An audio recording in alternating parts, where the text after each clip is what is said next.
Yeah, so as you mentioned, we just closed our C round. It was a $16 million round last week in an environment which, a lot of ad tech companies aren't necessarily raising money at the moment because either it's tough to or just investors aren't responding that positively. But I think our model, because of its uniqueness and its differentiation, has really caught on, with a lot of folks.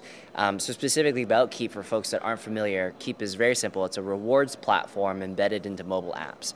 So let's say you're on a fitness app or a to-do list app or a game, you might be doing things in those apps. So this could be logging a run or crossing off a to-do or leveling up in a game. And in those moments in time, what we'll do is we'll present a brand and most likely we'll reward you from that brand. So let's say you finish a run, Gatorade would be there to reward you, or you cross off a to-do and New York Times is there to reward you. So the idea is to pair a very relevant brand to a very relevant action.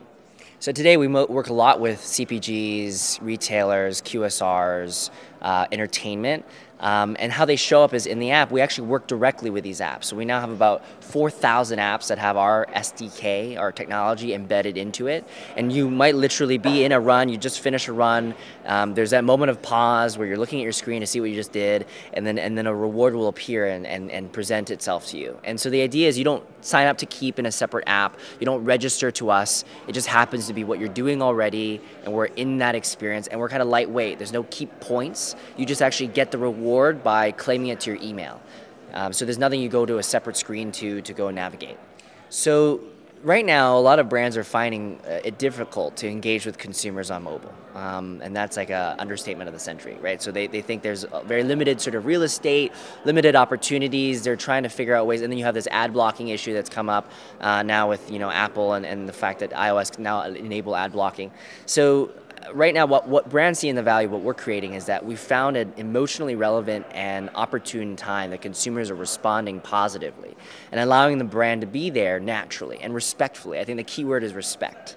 So we're trying to create this respectful experience and something that the consumer doesn't expect, but is in a way that allows it to be a positive lift. So they go, wow, this is novel, and I'll respond positively to it versus, oh, this is something that I know is going to be here that I'm going to ignore. So that's a very key part of what we've been able to accomplish. And with Nielsen specifically, we work with Vizu, one of their mobile digital brand products that measures sort of brand effect and brand lift. And we've consistently outperformed a lot of the average benchmarks that they have. So we're apparently 9x their mobile benchmark for brand lift, which I think is really a testament to show that if you can bring a brand into a respectful moment when a consumer is at pause, they will respond very positively, and you can actually truly build brand on mobile if you do it in a way that's not the classic thinking.